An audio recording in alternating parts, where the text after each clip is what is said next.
Hello friends, দেখো আমি কাতলা মাছ তেল গরম হয়েছিল, কড়াই অনেক গরম হয়েছিল, আমি এগুলি নুন হলুদ মাখিয়ে ছেড়ে দিলাম। ও ফুটতিছে জানি না। মাছ ভাজা হয়ে গেছে, এখন আমি নামিয়ে নেব, বাকি মশলাটা বানিয়ে নেব। তেল গরম হয়ে গেছে, 1 চামচ আদা জিরে বাটা, আর আমি টমেটো কচি করতে হয়ে আসছিলাম টমেটো। এবার দেবো আমি ধনে পাউডার, অল্প একটু শুকনো লঙ্কা পাউডার, 1 চামচ নুন, 1 চামচ হলুদ। মশলাটা যখন তেল বেরিয়ে যাবে তখন আমি আধা চামচ কাঁচা লঙ্কা বাটা, বেশি লঙ্কা আমরা খাই না।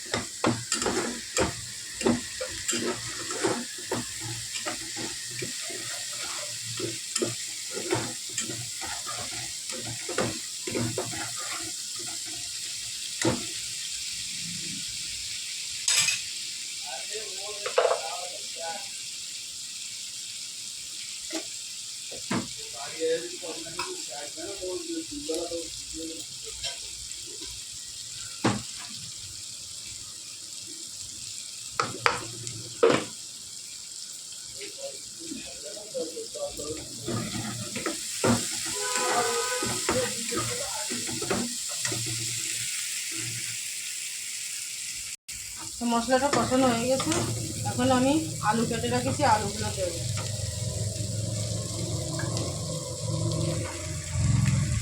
এবার আমি দিচ্ছি গরম মশলা বাটা।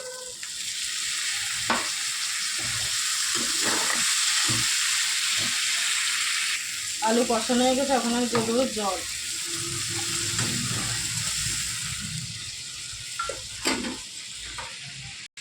জলটা আবার ফুটে গেছে, এবার আমি মাছগুলো দিয়ে দেবো।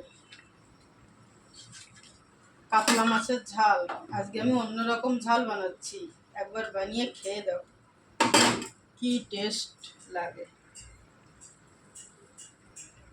তাওয়া গরম হয়েছে, এবার আমি দেবো সরষের তেল।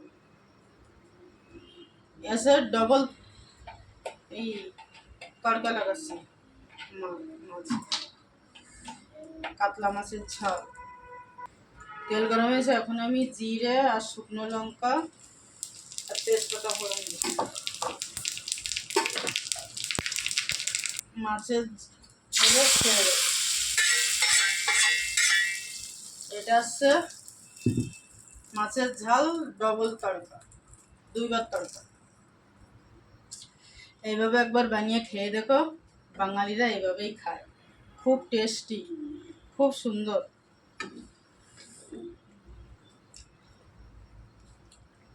একটু ফুটবে, ফুটলে নামিয়ে দেবো।